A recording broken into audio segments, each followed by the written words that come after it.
Olá, caros visitantes. Bem-vindo de volta ao canal Real Demais, onde o cotidiano encontra o sobrenatural. Estou aqui para acompanhar você nesta noite, que será ainda mais escura que as anteriores. Antes de se entregar ao sono, deixe seu like, inscreva-se no canal e me conte nos comentários onde você nos ouve agora, que horas são aí. Respire fundo, acomode-se em um lugar seguro e relaxe, porque as histórias que vou contar esta noite são diferentes de tudo o que você já ouviu. Estas são histórias de terror extremo. Histórias onde a morte não é apenas uma possibilidade, mas uma certeza inevitável. Histórias onde o sangue flui livremente. Histórias onde o sofrimento é absoluto. Histórias onde não há redenção. Histórias onde não há esperança. Aviso crítico: o conteúdo desta noite é extremamente perturbador e gráfico.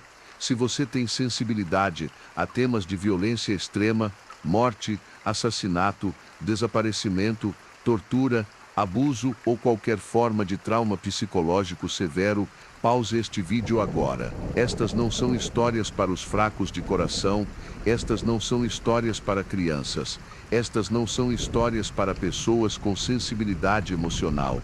Estas são histórias que exploram os piores aspectos da natureza humana. Estas são histórias que mostram o que as pessoas são capazes de fazer quando ninguém está olhando.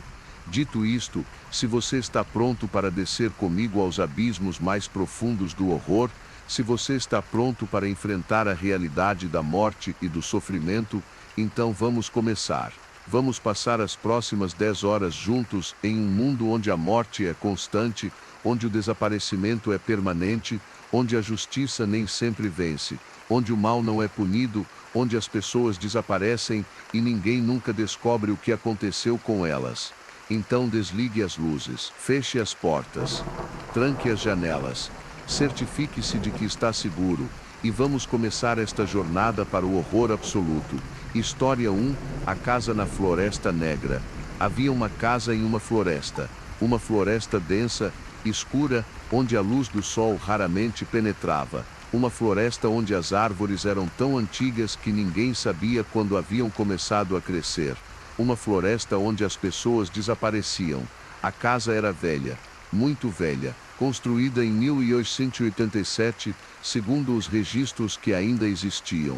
Construída por um homem cujo nome havia sido esquecido. Construída com um propósito que ninguém mais lembrava.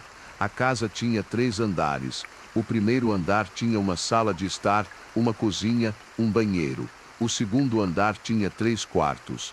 O terceiro andar tinha um sótão, pelo menos era assim que parecia, mas havia algo que ninguém sabia. Havia algo que estava escondido. Havia câmaras secretas. Havia portas que não levavam a lugar nenhum. Havia corredores que se dobravam sobre si mesmos. Havia a casa dentro da casa. A casa que ninguém deveria encontrar.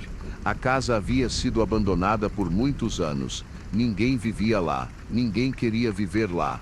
Porque as pessoas que entravam na casa desapareciam. Não muitas, apenas algumas. Mas consistentemente. A cada mês alguém desaparecia. Caçadores desapareciam. Adolescentes que entravam para desafios desapareciam. Pessoas que se perdiam na floresta e procuravam abrigo desapareciam. E ninguém sabia por quê. Ninguém sabia o que havia na casa. Ninguém sabia quem estava lá. Ninguém sabia o que estava acontecendo. Um homem chamado Daniel decidiu investigar a casa. Daniel era um paranormal investigador. Ele viajava pelo país investigando casas assombradas, investigando mistérios, investigando desaparecimentos. Daniel havia ouvido sobre a casa na Floresta Negra. Havia ouvido que as pessoas desapareciam lá. Havia ouvido que havia algo errado com o lugar e Daniel decidiu investigar. Daniel entrou na floresta com equipamento. Tinha câmeras, tinha gravadores, tinha sensores de movimento, tinha tudo o que precisava para investigar um local assombrado. Ele caminhou pela floresta por horas, caminhou em círculos, caminhou em direções que não faziam sentido, e então finalmente viu a casa. A casa era exatamente como havia sido descrita. Era velha, era escura, era assustadora, era o tipo de casa que você não quer entrar. Era o tipo de casa que seu instinto te diz para evitar. Mas Daniel entrou. Daniel abriu a porta. Daniel entrou na casa. Dentro da casa, tudo era silêncio. Silêncio absoluto. Silêncio que era quase ensurdecedor. Silêncio que fazia você questionar se ainda estava vivo. Daniel caminhou pelos corredores. Caminhou pela sala de estar, caminhou pela cozinha, procurou por evidências de vida, procurou por evidências de morte, procurou por qualquer coisa que pudesse explicar os desaparecimentos. E então Daniel notou algo. Notou que havia uma porta que não deveria estar lá. Uma porta que não estava no mapa da casa. Uma porta que estava escondida atrás de uma parede falsa. Daniel abriu a porta e desceu. As câmaras eram piores do que Daniel havia imaginado, muito piores. Havia uma câmara de espera, uma câmara onde as vítimas eram colocadas, uma câmara com correntes nas paredes, uma câmara com manchas escuras no chão, manchas que eram sangue, muito sangue. Havia uma câmara de interrogatório, uma câmara com uma cadeira no centro. A cadeira tinha correntes, a cadeira tinha manchas. Havia também ferramentas. Ferramentas para fazer perguntas, ferramentas para obter respostas, ferramentas para causar dor.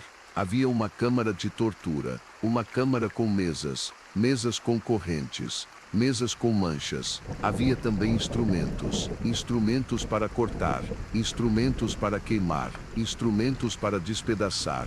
Havia uma câmara de morte, uma câmara com uma maca. A maca tinha correntes, a maca tinha manchas. Havia tubos, tubos que levavam para fora da câmara, tubos que levavam para um lugar que Daniel não queria ir.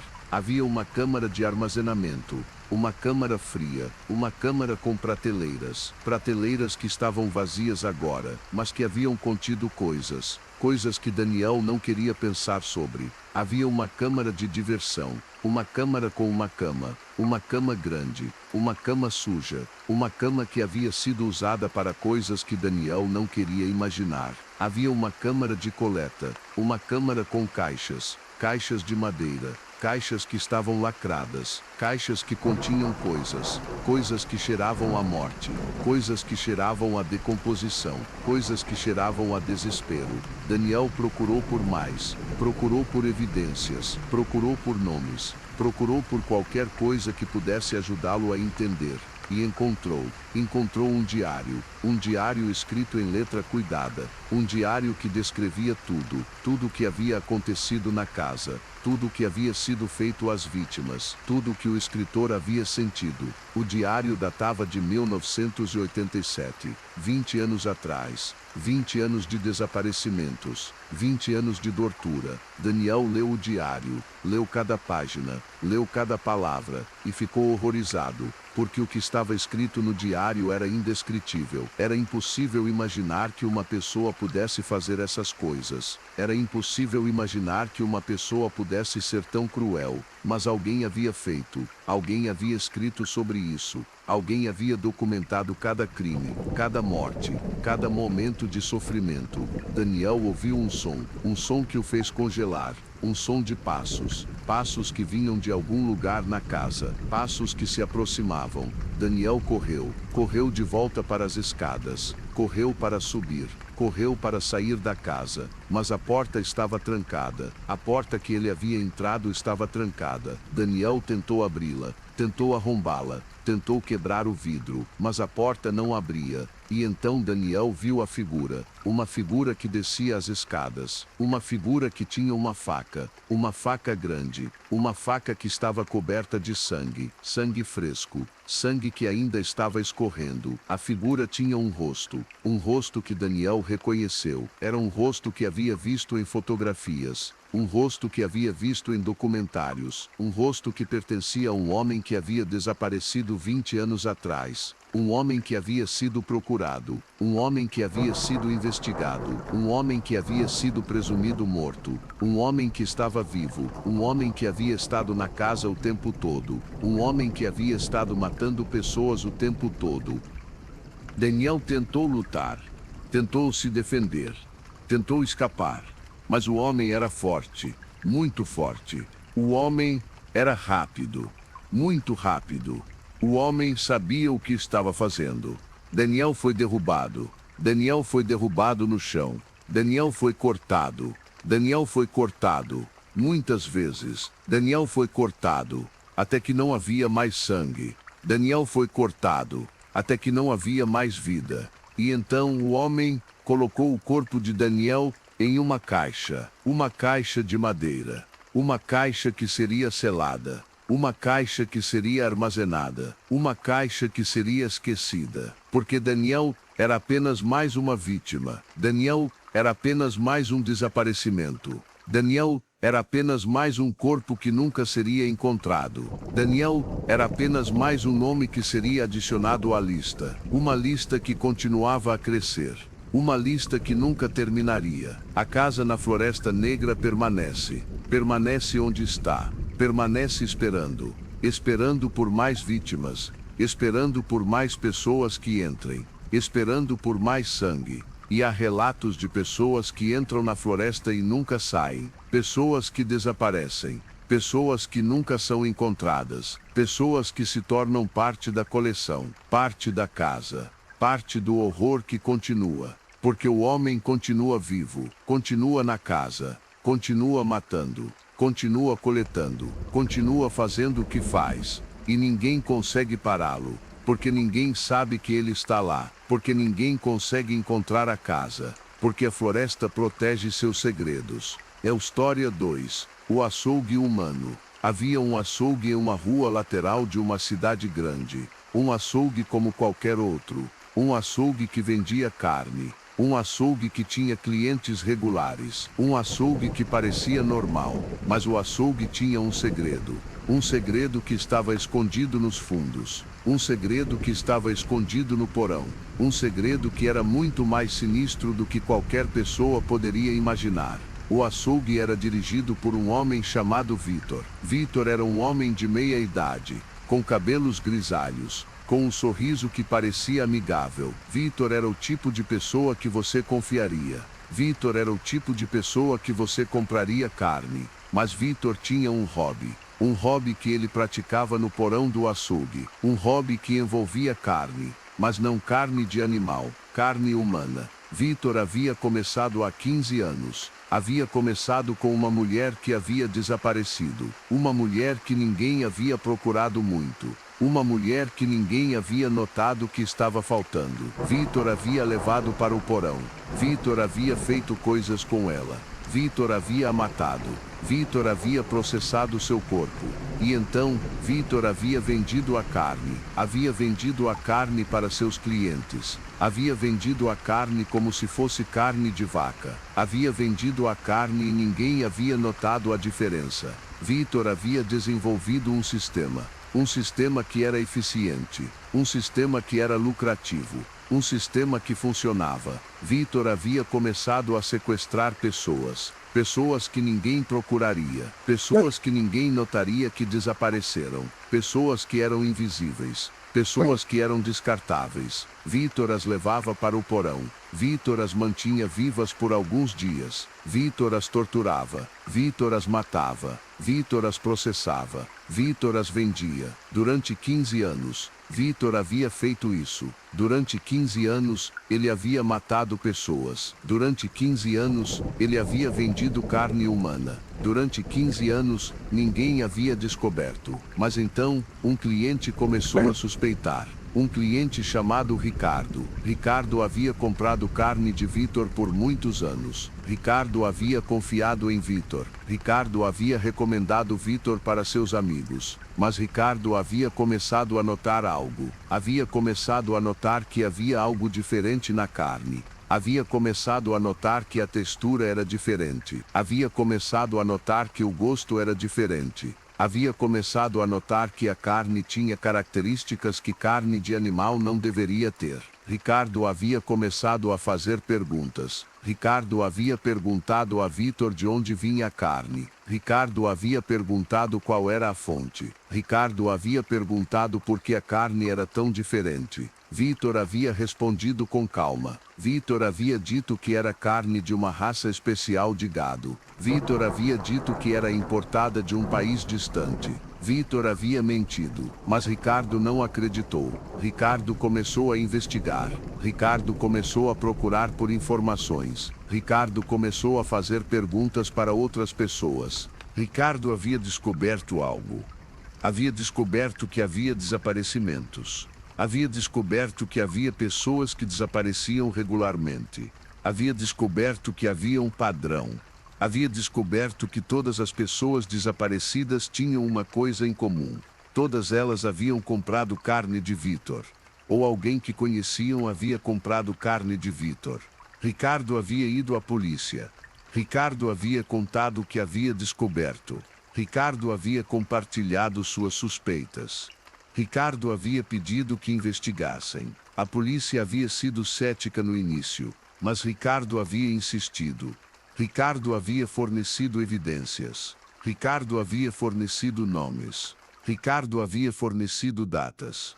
A polícia havia começado a investigar. A polícia havia procurado por registros de desaparecimentos. A polícia havia procurado por padrões. A polícia havia procurado por conexões. E havia encontrado. Havia encontrado que havia de fato um padrão. Havia encontrado que havia desaparecimentos que coincidiam com as datas em que Ricardo havia comprado carne de Vitor. Havia encontrado que havia uma conexão. A polícia havia obtido um mandado de busca. A polícia havia ido ao açougue. A polícia havia procurado por evidências. A polícia havia procurado no porão. E havia encontrado correntes. Havia encontrado correntes. Havia encontrado manchas de sangue. Havia encontrado ossos. Havia encontrado partes de corpos. Havia encontrado evidências de morte. Havia encontrado evidências de tortura. Havia encontrado evidências de canibalismo. A polícia havia encontrado também um livro. Um livro onde Vitor havia documentado tudo. Um livro onde Vitor havia escrito nomes. Um livro onde Vitor havia escrito datas. Um livro onde Vitor havia escrito o que havia feito com cada vítima. Havia 47 nomes. 47 pessoas que Vitor havia matado. 47 pessoas que Vitor havia processado. 47 pessoas que Vitor havia vendido como carne. Vitor havia confessado. Vitor havia admitido tudo. Vitor havia descrito em detalhes o que havia feito.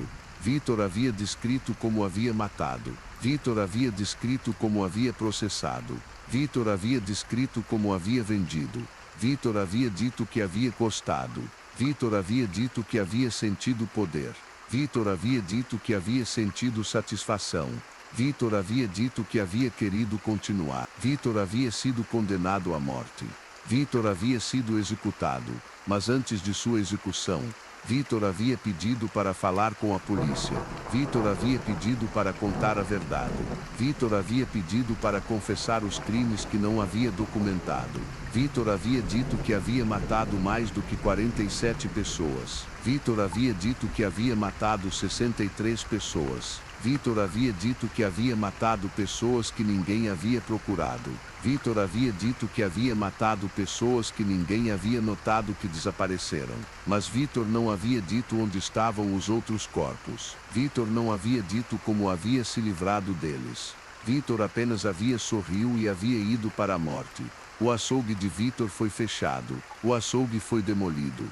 O terreno foi deixado vazio, mas há relatos de pessoas que passam pelo local e sentem algo. Sentem como se houvesse algo errado. Sentem como se houvesse algo maligno. Sentem como se houvesse alguém lá. Alguém que ainda está matando. Alguém que ainda está processando. Alguém que ainda está vendendo. E há relatos de pessoas que comeram carne de Vitor e ficaram doentes. Ficaram doentes de uma forma que os médicos não conseguiam explicar. Ficaram doentes como se houvesse algo na carne. Algo que não deveria estar lá. Algo que os médicos não conseguiam remover. História 3. O colecionador de pele. Havia um homem chamado Marcelo. Marcelo era um taxidermista. Marcelo era um homem que entendia de pele. Marcelo era um homem que entendia de pele. Marcelo era um homem que entendia de preservação. Mas Marcelo tinha uma obsessão que havia começado quando era criança, uma obsessão que havia crescido com ele, uma obsessão que havia se tornado uma compulsão. Marcelo coletava pele. não pele de animal, pele humana. Marcelo havia começado a coletar pele humana quando tinha 12 anos. Havia começado com pele de cadáveres. Havia começado com pele de corpos que havia encontrado. Havia começado com pele que havia roubado de cemitérios. Mas então Marcelo havia decidido que não era suficiente apenas coletar pele de mortos. Marcelo havia decidido que ele queria pele fresca. Marcelo havia decidido que ele queria pele viva. Marcelo havia decidido que ele queria remover a pele de pessoas vivas. Marcelo havia começado a sequestrar pessoas. Pessoas que ninguém procuraria. Pessoas que ninguém notaria que desapareceram. Pessoas que eram invisíveis. Marcelo as levava para seu estúdio. Um estúdio que era escondido. Um estúdio que era à prova de som. Um estúdio que era perfeito para o que Marcelo queria fazer. Marcelo as imobilizava. Marcelo as mantinha vivas. Porque Marcelo queria que elas estivessem vivas quando ele removesse a pele. Marcelo queria que elas sentissem a dor. Marcelo queria que elas gritassem. E então, Marcelo começava a remover a pele. Começava lentamente. Começava cuidadosamente. Começava de forma que a vítima permanecia viva o máximo possível. Marcelo removia a pele em pedaços. Pedaços que ele podia preservar. Pedaços que ele podia adicionar à sua coleção. Pedaços que ele podia estudar. Pedaços que ele podia admirar.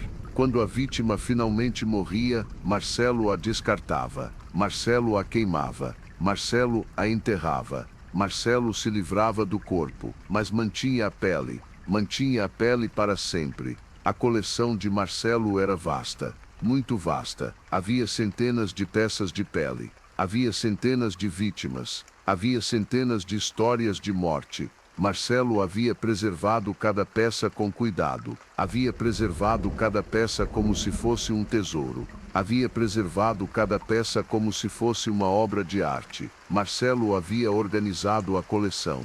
Havia organizado por cor. Havia organizado por tamanho. Havia organizado por idade. Havia organizado por gênero. Havia organizado por data de coleta. Marcelo havia até mesmo catalogado a coleção. Havia criado um índice. Havia escrito notas sobre cada peça. Havia documentado de onde havia vindo cada peça. Havia documentado como havia obtido cada peça. Havia documentado quanto tempo havia levado para remover cada peça. Mas então, um vizinho havia notado algo. Um vizinho havia ouvido sons de pessoas gritando, sons que vinham do estúdio de Marcelo, sons que o vizinho não conseguia ignorar.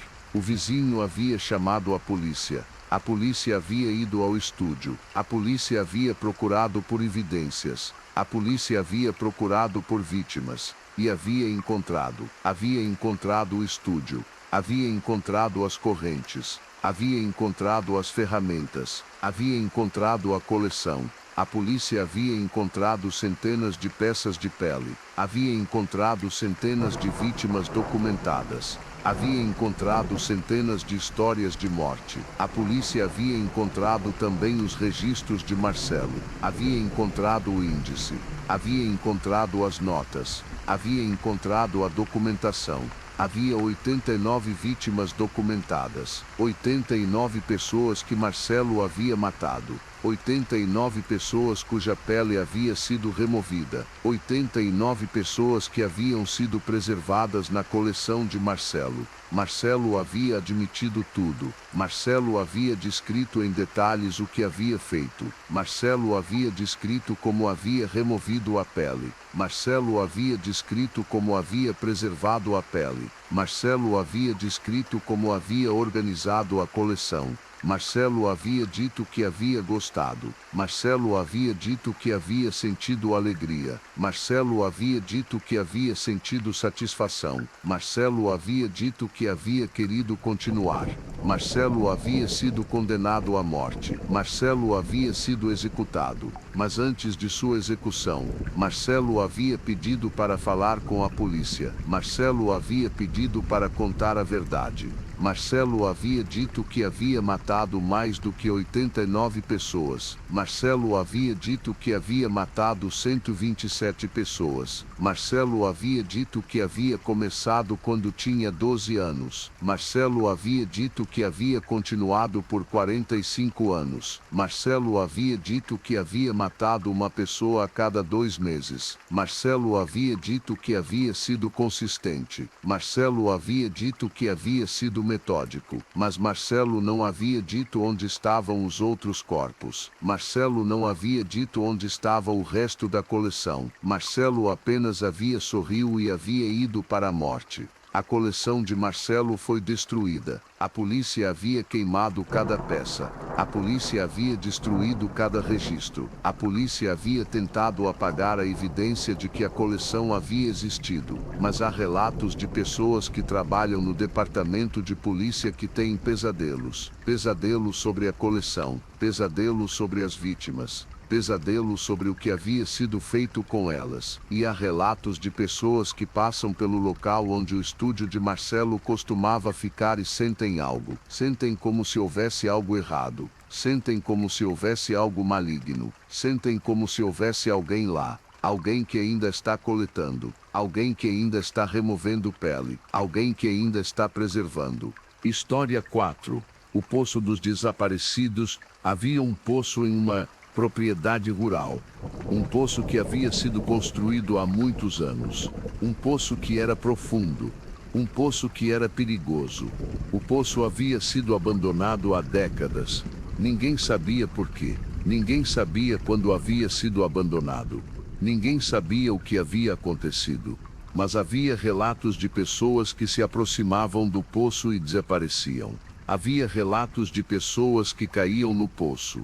Havia relatos de pessoas que gritavam quando caíam. Havia relatos de pessoas que nunca eram encontradas. Um investigador chamado Paulo decidiu investigar o poço. Paulo havia ouvido as histórias. Paulo havia decidido descobrir a verdade. Paulo havia ido à propriedade. Paulo havia procurado pelo poço. Paulo havia encontrado o poço. Paulo havia olhado para dentro. E havia visto algo. Havia visto ossos, havia visto esqueletos, havia visto restos de corpos, havia visto centenas de restos de corpos. Paulo havia chamado a polícia. A polícia havia ido à propriedade. A polícia havia procurado pelo poço. A polícia havia confirmado o que Paulo havia visto. Havia corpos no poço. Havia muitos corpos. Havia centenas de corpos. Havia corpos que estavam em vários estágios de decomposição. Havia corpos que eram tão antigos que eram apenas ossos. Havia corpos que eram tão recentes que ainda tinham carne. A polícia havia começado a remover os corpos. A polícia havia começado a contar os corpos. A polícia havia começado a identificar os corpos. 156 pessoas que haviam desaparecido. 156 pessoas que haviam caído no poço. 156 pessoas que haviam morrido. Mas havia algo estranho. Havia algo que não fazia sentido. Porque alguns dos corpos eram muito antigos. Alguns dos corpos datavam de mais de 50 anos atrás. Alguns dos corpos datavam de uma época em que o poço deveria estar em uso. Deveria estar sendo monitorado, deveria estar sendo mantido. A polícia havia investigado a propriedade. A polícia havia procurado por registros. A polícia havia procurado por documentação. A polícia havia procurado por qualquer coisa que pudesse explicar os corpos. E havia encontrado que a propriedade havia pertencido a uma família que havia vivido lá por muitas gerações. Uma família que havia mantido o poço. Uma família que havia alimentado o poço. Porque o poço não era um acidente. O poço era um método. O poço era uma forma de se livrar de corpos.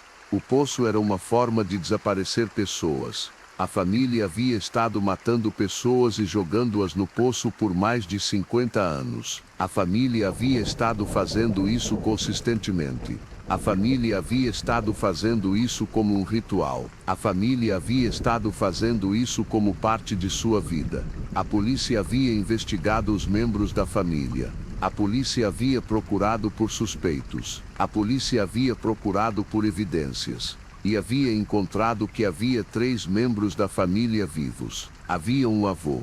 Havia um pai. Havia um filho. Todos eles haviam participado. Todos eles haviam jogado corpos no poço. O avô havia começado. O avô havia matado a primeira pessoa. O avô havia jogado o corpo no poço. O avô havia descoberto que funcionava. O avô havia descoberto que ninguém procurava muito. O avô havia descoberto que era uma forma perfeita de se livrar de pessoas. E então o avô havia ensinado ao pai. O pai havia aprendido. O pai havia começado a matar também. O pai havia começado a jogar corpos no poço também. E então o pai havia ensinado ao filho. O filho havia aprendido. O filho havia começado a matar também. O filho havia começado a jogar corpos no poço também. Durante 3 gerações a família havia matado. Durante 3 gerações a família havia jogado corpos no poço. Durante 3 gerações ninguém havia descoberto. Os 3 membros da família haviam confessado. Haviam admitido tudo. Haviam descrito em detalhes o que haviam feito. O avô havia dito que havia matado 67 pessoas. O avô havia dito que havia começado quando tinha 20 anos. O avô havia dito que havia continuado por 47 anos. O avô havia dito que havia gostado. O pai havia dito que havia matado 52 pessoas. O pai havia dito que havia começado quando tinha 18 anos. O pai havia dito que havia continuado por 34 anos. O pai havia dito que havia gostado. O filho havia dito que havia matado 37 pessoas. O filho havia dito que havia começado quando tinha 16 anos. O filho havia dito que havia continuado por 19 anos. O filho havia dito que havia gostado. No total, a família havia matado 156 pessoas que haviam desaparecido. 156 pessoas que haviam sido jogadas no poço. 156 pessoas que haviam sido esquecidas. Os 3 membros da família foram condenados à morte. Os 3 foram executados. Mas antes de suas execuções, eles pediram para falar com a polícia. Eles disseram que havia mais. Eles disseram que havia corpos que não estavam no poço. Eles disseram que havia corpos que haviam sido enterrados em outros lugares. Eles disseram que havia corpos que haviam sido queimados. Eles disseram que havia corpos que haviam sido descartados de outras formas. Eles disseram que o número real de vítimas era muito maior. Eles disseram que havia 203 pessoas. Eles disseram que haviam matado 203 pessoas em 3 gerações.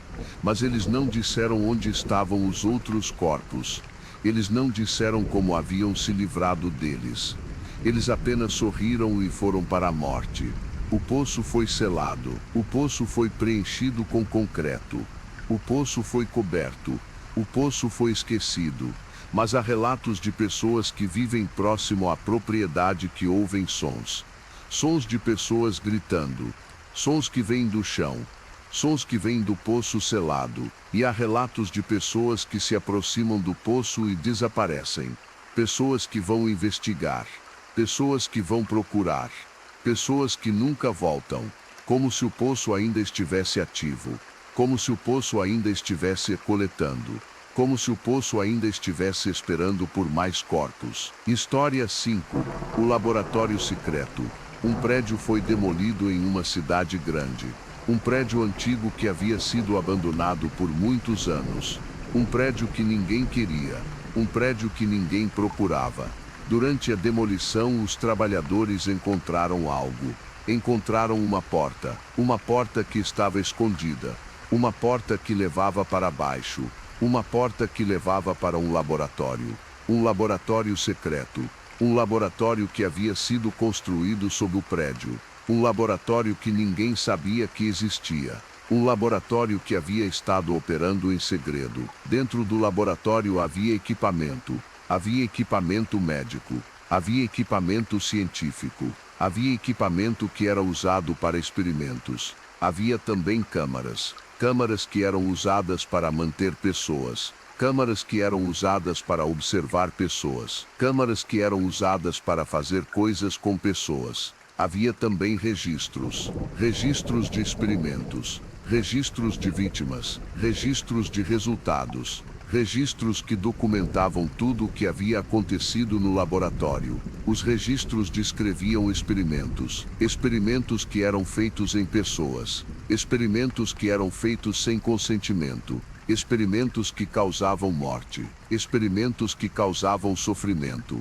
Havia experimentos de privação sensorial. Havia experimentos de privação de sono. Havia experimentos de drogas. Havia experimentos de cirurgia. Havia experimentos de tortura psicológica. Havia experimentos de tortura física. Cada experimento era documentado. Cada experimento tinha um número. Cada experimento tinha uma vítima. Cada experimento tinha resultados. Havia 89 vítimas documentadas. 89 pessoas que haviam sido levadas para o laboratório. 89 pessoas que haviam sido submetidas a experimentos. 89 pessoas que haviam morrido. Havia nomes. Havia datas. Havia descrições do que havia sido feito com cada vítima. Havia descrições de como cada vítima havia morrido. Algumas vítimas haviam morrido rápido. Algumas vítimas haviam morrido lentamente. Algumas vítimas haviam sofrido por semanas. Algumas vítimas haviam sofrido por meses. A polícia havia procurado pelo cientista que havia dirigido o laboratório. A polícia havia procurado por registros. A polícia havia procurado por qualquer coisa que pudesse levar ao cientista. E havia encontrado. Havia encontrado que o cientista havia desaparecido. Havia desaparecido quando o laboratório havia sido descoberto. Havia desaparecido sem deixar rastro. Mas a polícia havia encontrado registros pessoais. Havia encontrado que o cientista havia documentado tudo. Havia encontrado que o cientista havia escrito sobre seus experimentos. Havia encontrado que o cientista havia escrito sobre suas motivações. O cientista havia escrito que estava procurando por respostas. O cientista havia escrito que estava procurando por verdade. O cientista havia escrito que estava procurando por conhecimento. O cientista havia escrito que os experimentos eram necessários. O cientista havia escrito que as vítimas eram sacrifícios. O cientista havia escrito que o sofrimento era um preço pequeno a pagar.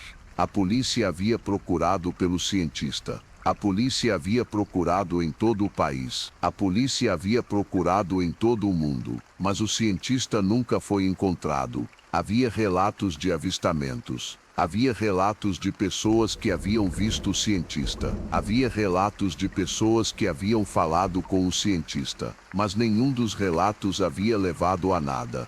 O cientista havia desaparecido. O cientista havia se tornado um fantasma.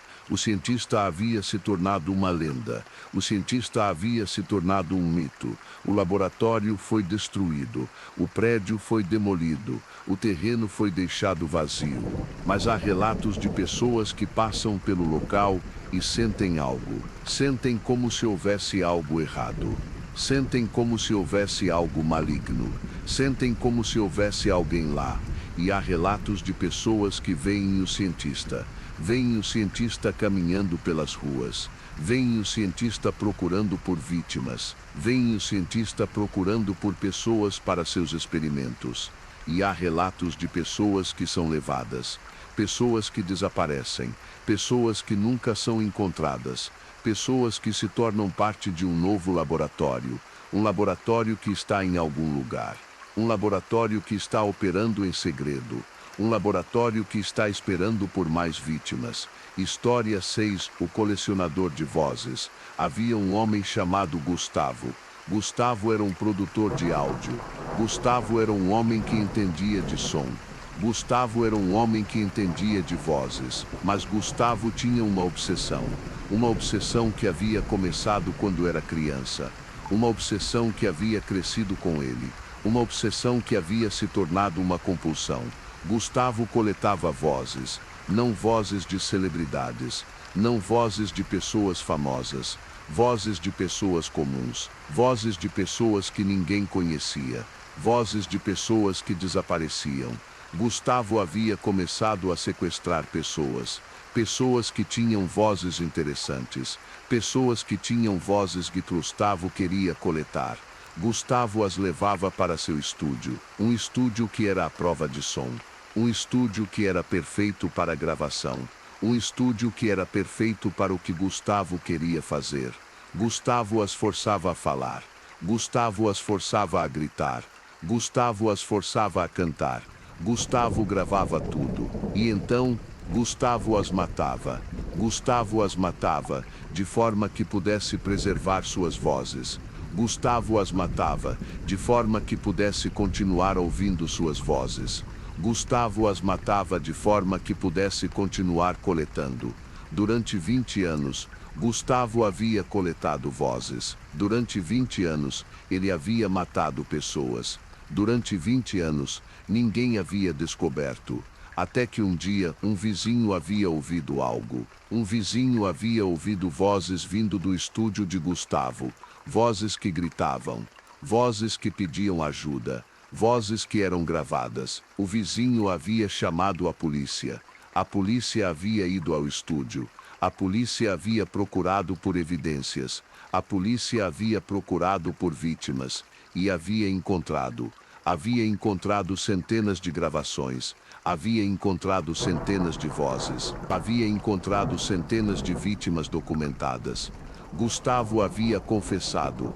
Gustavo havia admitido tudo. Gustavo havia descrito em detalhes o que havia feito. Gustavo havia dito que havia matado 67 pessoas. Gustavo havia dito que havia coletado 67 vozes. Gustavo havia dito que havia gostado. Gustavo havia dito que havia sentido poder. Gustavo foi condenado à morte. Gustavo foi executado. Mas antes de sua execução, Gustavo pediu para falar com a polícia. Gustavo disse que havia matado mais do que 67 pessoas. Gustavo disse que havia matado 103 pessoas. Gustavo disse que havia coletado 103 vozes. Gustavo disse que havia começado quando tinha 15 anos. Gustavo disse que havia continuado por 45 anos. Mas Gustavo não disse onde estavam as outras gravações. Gustavo não disse como havia se livrado delas. Gustavo apenas sorriu e foi para a morte. História 7. O pintor de morte. Havia um artista chamado Rodrigo. Rodrigo era um pintor. Rodrigo era um homem que criava arte. Rodrigo era um homem que era admirado por seus trabalhos, mas Rodrigo tinha um segredo que estava escondido em seu estúdio, um segredo que era muito mais sinistro do que qualquer pessoa poderia imaginar. Rodrigo pintava pessoas, não pessoas vivas, pessoas mortas. Rodrigo pintava seus corpos, Rodrigo pintava seu sofrimento, Rodrigo pintava sua morte.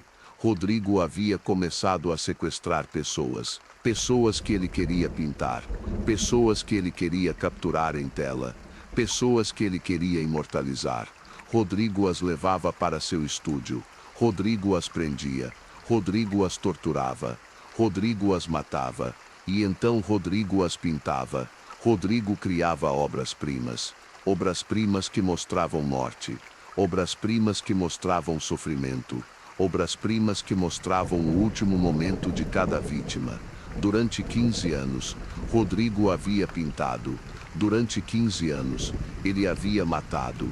Durante 15 anos, ninguém havia descoberto. Até que um dia, uma galeria havia notado algo. Uma galeria havia notado que as pinturas de Rodrigo eram muito realistas, muito gráficas, muito perturbadoras. A galeria havia começado a investigar. A galeria havia procurado por modelos. A galeria havia procurado por vítimas. A galeria havia procurado por qualquer coisa que pudesse explicar as pinturas. E havia encontrado que havia desaparecimentos. Havia encontrado que havia pessoas que desapareciam regularmente. Havia encontrado que havia um padrão. Havia encontrado que todas as pessoas desaparecidas eram pessoas que Rodrigo havia pintado. A polícia havia sido chamada. A polícia havia ido ao estúdio de Rodrigo. A polícia havia procurado por evidências. A polícia havia procurado por vítimas. E havia encontrado 43 pinturas, 43 obras-primas, 43 vítimas, 43 histórias de morte. Rodrigo havia confessado. Rodrigo havia admitido tudo. Rodrigo havia descrito em detalhes o que havia feito. Rodrigo foi condenado à morte. Rodrigo foi executado. Mas as pinturas permaneceram. As pinturas foram para museus. As pinturas foram para galerias. As pinturas foram para colecionadores privados. E há relatos de pessoas que veem as pinturas e ficam perturbadas. Há relatos de pessoas que veem as pinturas e têm pesadelos. Há relatos de pessoas que veem as pinturas e desaparecem. História 8. O colecionador de ossos. Havia um homem chamado Antônio. Antônio era um colecionador. Antônio coletava ossos. Ossos de animais. Ossos de pessoas. Ossos de qualquer coisa que pudesse encontrar. Antônio havia começado a coletar quando era criança. Havia começado com ossos de pássaros. Havia começado com ossos de pequenos animais. Havia começado com ossos que havia encontrado na floresta. Mas então, Antônio havia descoberto que gostava de ossos humanos. Antônio havia descoberto que ossos humanos eram mais interessantes. Antônio havia descoberto que ossos humanos tinham histórias. Antônio havia descoberto que ossos humanos tinham significado. Antônio havia começado a roubar ossos de cemitérios. Antônio havia começado a desenterrar corpos. Antônio havia começado a revolver ossos. Antônio havia começado a adicionar à sua coleção. Mas então, Antônio havia decidido que não era suficiente apenas coletar ossos de mortos. Antônio havia decidido que ele queria ossos frescos. Antônio havia decidido que ele queria ossos que viessem de pessoas vivas. Antônio havia começado a sequestrar pessoas. Pessoas que ninguém procuraria. Pessoas que ninguém notaria que desapareceram. Pessoas que eram invisíveis. Antônio as levava para seu porão. Um porão que era escondido. Um porão que era à prova de som. Um porão que era perfeito para o que Antônio queria fazer. Antônio as prendia. Antônio as mantinha vivas. Antônio as torturava. Antônio as matava. E então, Antônio removia os ossos. Antônio removia os ossos cuidadosamente. Antônio removia os ossos de forma que pudesse preservá-los. Antônio removia os ossos e os adicionava à sua coleção. Durante 25 anos, Antônio havia coletado ossos. Durante 25 anos, ele havia matado pessoas. Durante 25 anos, ninguém havia descoberto. Até que um dia, a polícia havia descoberto. A polícia havia encontrado a coleção. Havia 56 esqueletos, 156 pessoas, 156 vítimas, 156 histórias de morte. Antônio havia confessado. Antônio havia admitido tudo. Antônio foi condenado à morte. Antônio foi executado, mas antes de sua execução, Antônio disse que havia matado mais do que 156 pessoas. Antônio disse que havia matado 234 pessoas. Antônio disse que havia começado quando tinha 10 anos. Antônio disse que havia continuado por 55 anos. Mas Antônio não disse onde estavam os outros ossos. Antônio apenas sorriu e foi para a morte. História 9. O desaparecimento em massa. Em uma pequena cidade, 23 pessoas desapareceram em uma noite. 23 pessoas desapareceram sem deixar rastro. Desapareceram sem explicação. Desapareceram como se tivessem sido apagadas da realidade. A polícia procurou. A polícia procurou por dias. A polícia procurou por semanas. A polícia procurou por meses. Mas não encontrou nada. Não encontrou pistas. Não encontrou evidências. Não encontrou nada que pudesse explicar os desaparecimentos. As famílias procuraram. As famílias procuraram desesperadamente. As famílias procuraram em todos os lugares. As famílias procuraram até que não conseguiram mais procurar. E então, um dia, as pessoas começaram a retornar. Começaram a retornar uma por uma. Começaram a retornar como se nada tivesse acontecido. Começaram a retornar como se tivessem apenas saído por um dia. Mas havia algo diferente. Havia algo que não era certo. As pessoas que retornaram não eram as mesmas. Eram as mesmas pessoas, mas não eram as mesmas. Elas não falavam sobre para onde haviam ido. Elas não falavam sobre o que havia acontecido. Elas apenas olhavam para frente com um olhar vazio. Elas apenas respiravam, mas não viviam. E então, as pessoas começaram a desaparecer novamente. Começaram a desaparecer outras pessoas. Começaram a levar outras pessoas. Começaram a coletar outras pessoas. Porque as 23 pessoas que retornaram não eram mais vítimas. Eram agora coletores. Eram agora caçadores. Eram agora parte de algo que não tinha nome. Parte de algo que não deveria existir. Parte de algo que coletava pessoas. Que as levava.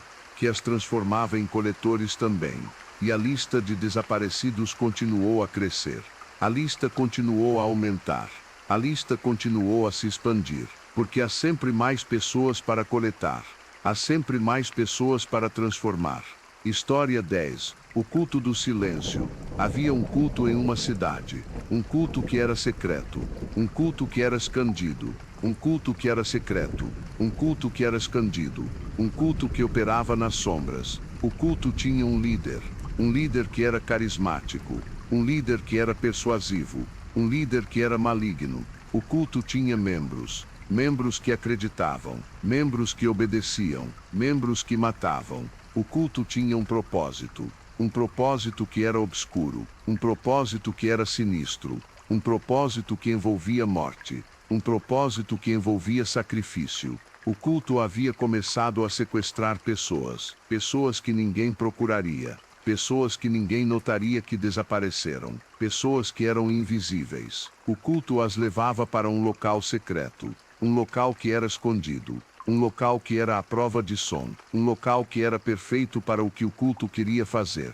O culto as sacrificava. O culto as matava. O culto as oferecia a seu Deus. Um Deus que era invisível. Um Deus que era maligno. Um Deus que exigia sangue. Durante 10 anos, o culto havia sacrificado pessoas. Durante 10 anos, eles haviam matado. Durante 10 anos, ninguém havia descoberto. Até que um dia, um membro do culto havia desertado. Um membro que havia se arrependido. Um membro que havia decidido contar a verdade. Um membro havia ido à polícia. O membro havia contado tudo. O membro havia descrito em detalhes o que o culto havia feito. A polícia havia procurado pelo local secreto. A polícia havia procurado por evidências. A polícia havia procurado por vítimas. E havia encontrado 67 corpos, 67 vítimas, 67 pessoas que haviam sido sacrificadas. O culto foi destruído.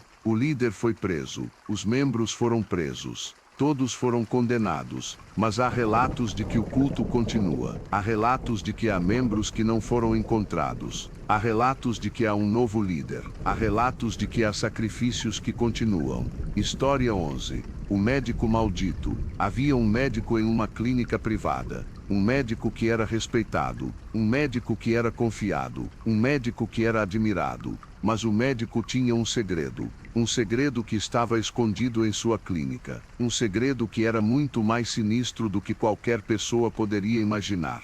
O médico estava matando seus pacientes. O médico estava injetando veneno. O médico estava causando morte. O médico estava fazendo parecer natural. O médico havia começado há 20 anos. O médico havia começado com um paciente. O médico havia descoberto que era fácil. O médico havia descoberto que ninguém suspeita de um médico. O médico havia descoberto que ele podia matar e ninguém saberia. E então o médico havia começado a matar mais. O médico havia começado a matar consistentemente. O médico havia começado a matar um paciente a cada semana. O médico havia começado a matar centenas de pessoas. Durante 20 anos, O médico a havia matado. Durante 20 anos, ele havia assassinado. Durante 20 anos, ninguém havia descoberto. Até que um dia, uma enfermeira havia notado algo. A enfermeira havia notado que havia muitas mortes. A enfermeira havia notado que as mortes eram sempre de pacientes que o médico havia tratado. A enfermeira havia notado um padrão. A enfermeira havia ido à polícia. A polícia havia investigado. A polícia havia procurado por evidências. A polícia havia procurado por padrões. E havia encontrado que havia 143 mortes, 143 pessoas que haviam morrido sob os cuidados do médico, 143 pessoas que haviam sido assassinadas. O médico foi preso, o médico foi julgado, o médico foi condenado à morte. Mas antes de sua execução, o médico disse que havia matado mais do que 143 pessoas. O médico disse que havia matado 247 pessoas. O médico disse que havia começado quando tinha 25 anos. O médico disse que havia continuado por 45 anos. O médico foi executado, mas há relatos de que há outros médicos. Há relatos de que há outros assassinos em branco. Há relatos de que há pessoas que estão matando em hospitais. Pessoas que não são descobertas. Pessoas que não são descobertas. Pessoas que continuam matando. História 12. A rede de tráfico. Havia uma rede que era grande, uma rede que era complexa, uma rede que era muito bem organizada. A rede traficava pessoas, traficava homens, traficava mulheres, traficava crianças, traficava qualquer pessoa que pudesse ser vendida. A rede havia começado há 30 anos. A rede havia começado pequena. A rede havia crescido. A rede havia se expandido. A rede havia se tornado internacional.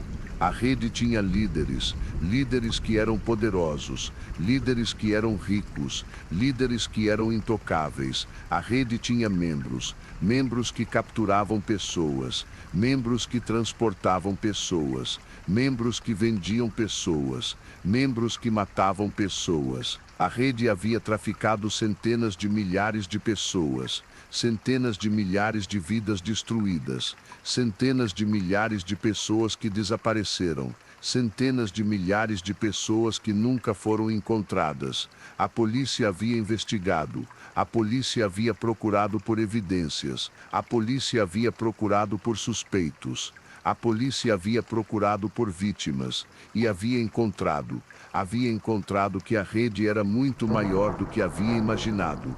Havia encontrado que havia políticos envolvidos. Havia encontrado que havia policiais envolvidos. Havia encontrado que havia pessoas poderosas envolvidas. Alguns membros da rede foram presos. Alguns foram condenados. Alguns foram executados. Mas a rede continua. A rede continua operando. A rede continua traficando. A rede continua matando. Porque há pessoas poderosas que a protegem. Porque há pessoas que lucram com isso. Porque há pessoas que não querem que seja descoberta. História 13.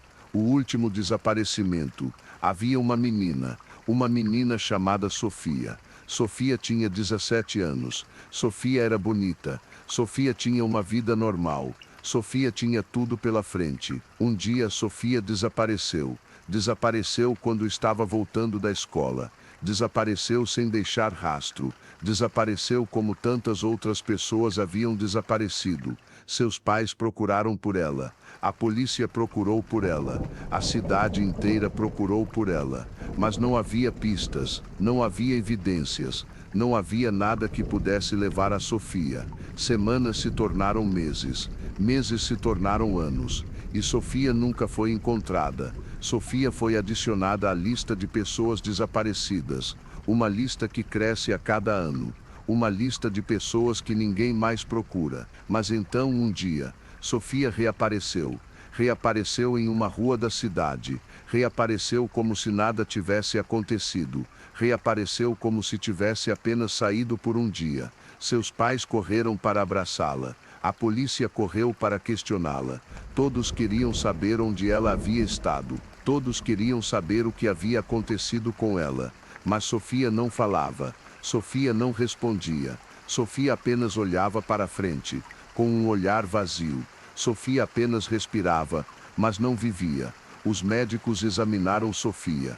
Os psicólogos examinaram Sofia, mas ninguém conseguia descobrir o que havia acontecido com ela. Ninguém conseguia descobrir para onde ela havia ido. Ninguém conseguia descobrir por que ela havia voltado. Porque Sofia não era mais Sofia. E era algo que parecia Sofia. E era algo que tinha o corpo de Sofia. Mas não era Sofia, porque Sofia havia desaparecido. Sofia havia sido levada. Sofia havia sido deixada em algum lugar escuro. E o que voltou era apenas um casulo vazio, uma casca, uma lembrança de Sofia. E há relatos de pessoas que viram Sofia caminhando pelas ruas à noite. Viram Sofia procurando por algo. Viram Sofia procurando por outras meninas. Viram Sofia levando outras meninas para algum lugar escuro. Para algum lugar onde elas nunca mais voltarão. Porque Sofia não é mais uma vítima. Sofia é agora uma coletora. Sofia é agora um caçador. Sofia é agora parte de algo que não tem nome. Parte de algo que não deveria existir. Parte de algo que coleta pessoas, que as leva, que as mantém, que as transforma em coletores também. E há relatos de que há muitos Sofias agora. Muitas pessoas que desapareceram e voltaram diferentes. Muitas pessoas que agora coletam outras pessoas. Muitas pessoas que agora caçam outras pessoas. E a lista de desaparecidos continua a aumentar.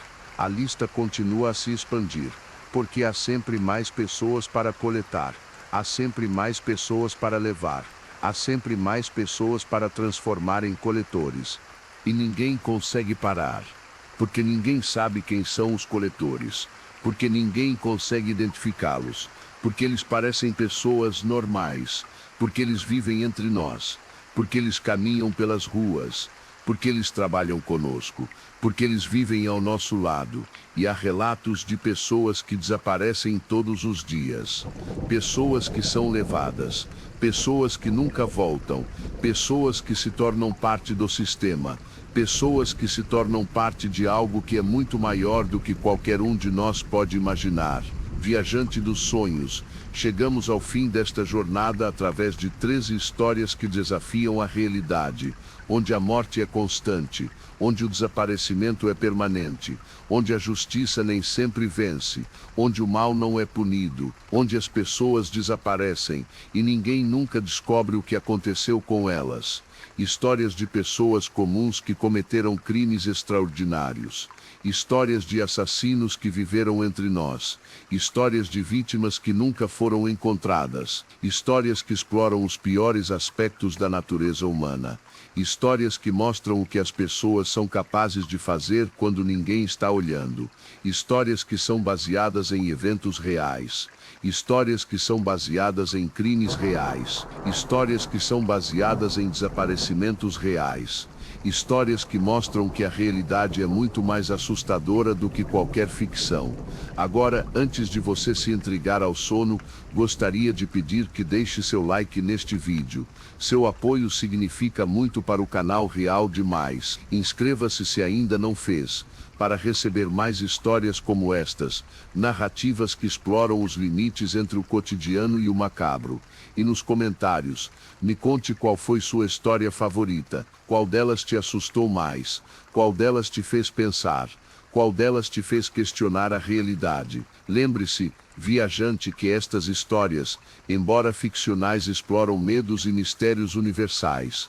Elas nos lembram que o mundo é muito maior e muito mais perigoso do que imaginamos, que existem pessoas entre nós que são capazes de coisas terríveis, que existem segredos que nunca deveriam ser descobertos, que existem desaparecimentos que nunca serão resolvidos, que existem crimes que nunca serão punidos, que você tenha um descanso profundo e reparador, que seus sonhos sejam gentis, que você acorde seguro, que você nunca encontre o que te está procurando nas sombras. Até a próxima noite, quando voltaremos com mais narrativas do canal Real Demais, onde o cotidiano encontra o sobrenatural. Boa noite, caro visitante, e que você nunca se torne parte da coleção.